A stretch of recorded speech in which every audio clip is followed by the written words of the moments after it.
Ya, karena tahun 2016 parent masih memiliki kepemilikan atas subsidiary, maka tahun 2016 kita perlu melaksanakan prosedur konsolidasian, di mana di sini ada data tambahan terkait data yang harus kita buat untuk membuat laporan konsolidasi. Di sini ada keterangan bahwa tahun 2016 ada hasil evaluasi nilai wajar PT Andalas itu lebih rendah dibandingkan nilai tercatatnya senilai 25 juta.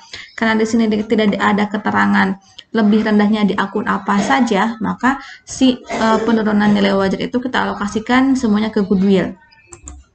Dari data neraca saldo 2016 untuk parent dan subsidiary, kita bisa melihat bahwa jumlah penghasilan dari anaknya senilai 230 juta. Nah, ini dari mana? 230 juta berasal dari jumlah penghasilan anaknya selama tahun 2016, itu 1 juta dikurangi beban-beban, dapat labanya itu 250 juta. Lalu amortisasi tahun 2016 itu melanjutkan amortisasi tahun 2015. Di persediaan tahun 2016 tidak perlu diakui karena sudah dijualnya tahun 2015 semuanya, sehingga tidak diakui amortisasi atas persediaan di tahun 2016. Lalu tanah tidak ada amortisasi, bangunan dan peralatan melanjut sama setiap periodenya 5 juta, dan ada penurunan nilai tercatat yang 25 juta, sehingga diakui ke goodwill karena tidak ada keterangan penurunan nilai wajarnya atas akun apa, sehingga jumlah amortisasinya 20 juta. Nah, yang 20 juta ini atas amortisasi itu mengurangi perolehan laba yang diakui oleh si induk dari si anaknya. Maka di sini diperolehlah laba dari anaknya senilai 230 juta. Nah, dari rangkaian ketiga ini, kita kan sudah mengalokasikan perubahan nilai. Tadi yang perubahan nilainya ada si nilai wajar mengalami penurunan, yang nantinya kita alokasikan ke si goodwill ini. Lalu masuk ke langkah keempat, di mana kita harus mengalokasikan dan menghitung net income yang harus kita yang diakui oleh CCI berapa, yang CI-nya berapa. Nah, karena di sini kepemilikannya masih 100%, otomatis semua laba yang diakui oleh si parent itu diakui oleh si I. Sehingga di sini untuk si I laba yang diakuinya karena masih 100% sebesar 230 juta, dari 250 kali 200 kali 100% dikurangi dengan amortisasinya 20 juta, dapatlah net income-nya 230 juta. Nah, ini untuk dividennya yang dibagikan oleh si subsidiary senilai 100 juta, sehingga langsung dikalikan dengan kepemilikan si parent atas subsidiary tersebut senilai 100%. Masuk langkah yang kelima, yaitu pengakuan jurnal umum dan penyesuaian. Di sini ada pengakuan atas laba dari anak.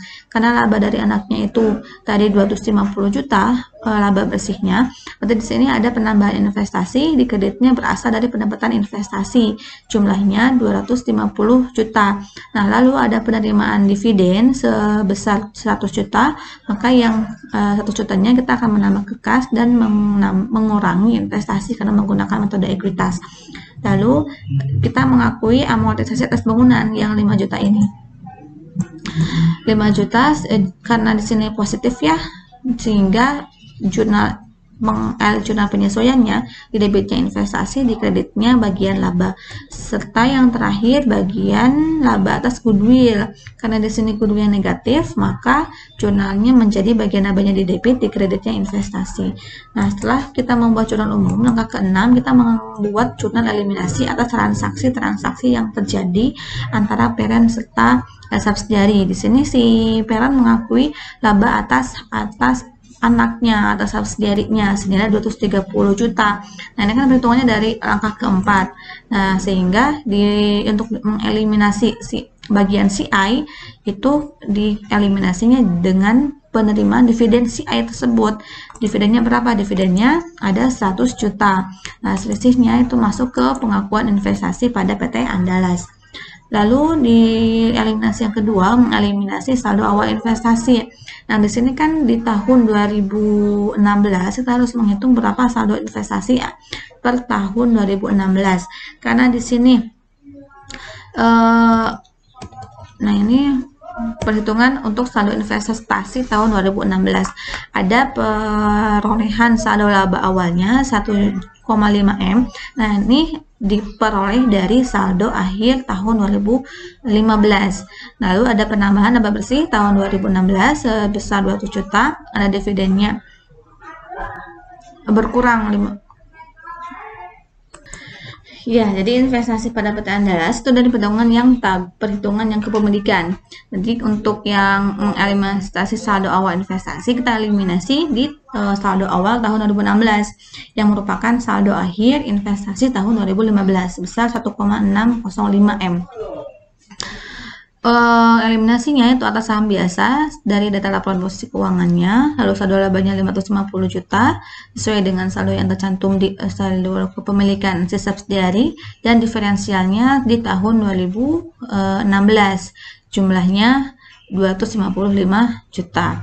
Lalu di sini setelah kita mengeliminasi saldo awal investasi, kita selanjutnya mengeliminasi akun-akun yang mengalami perbedaannya itu apa saja. Tadi kan kita diferensialnya jumlahnya 255 juta. Nah, ini dialokasikan ke akun apa saja? Ada tanah 210 juta positif di debit, goodwillnya 1 juta positif di debit, akumulasi penyusutannya 5 juta atas yang si bangunan, serta bangunan dan peralatannya senilai 60 juta di tahun 2000 yang awal 2015. Lalu eliminasi atas penyusutan di tahun tersebut atas bangunan senilai 5 juta. Lalu di sini ada eliminasi atas amortisasi si penurunan nilai goodwill tadi 25 juta. Setelah kita membuat jurnal eliminasi, maka langkah selanjutnya, langkah 7, dengan memasukkan akun-akun yang ada di eliminasi tersebut ke kolom eliminasi. Tergantung transaksi tersebut masuk ke akun apa dan di posisinya di saldo bagian debit atau kredit. Selanjutnya prosesnya seperti yang sudah dibahas sebelumnya, sehingga di sini diperolehlah laba bersih konsolidasiannya senilai 980 juta. Lalu saldo labanya ini 2580, di mana yang 2580 nantinya akan dilaporkan di laporan posisi keuangan, sehingga jumlah aset dan kewajiban ekuitasnya 9,30 M.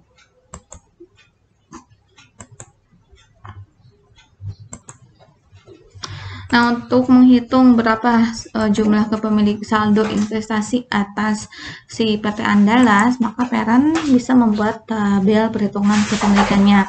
Sama seperti yang sebelumnya, ini data tahun 2015, di mana tahun 2015 ini menjadi saldo awal di tahun 2016, maka saldo akhir 2015 itu menjadi dipindahkan ke saldo tahun 2016 awal. Lalu sama tahun 2016 ada perubahan-perubahan terkait penerima pengakuan laba bersih, jumlahnya 250 juta, adanya penerimaan dividen, adanya mengurangi investasi 100 juta, amortisasinya tadi berdasarkan langkah ke-3 itu jumlahnya negatif 20 juta. Nah, ini sebenarnya data berasal dari langkah-langkah yang sudah kita laksanakan tadi. Lalu di sini ini sama seperti persamaan dasar ya. Di mana sisi kiri harus sama dengan sisi kanan. Contohnya di sini ada laba bersih, sisi kanannya, di sisi kirinya peningkatan 250 juta, maka di kiri pun adanya peningkatan karena laba itu mempengaruhi saldo laba, maka posisinya di sini. Dividen juga sama, dividen negatifnya negatif 1 juta, dividen mengurangi saldo laba, maka di sini pun mengurangi.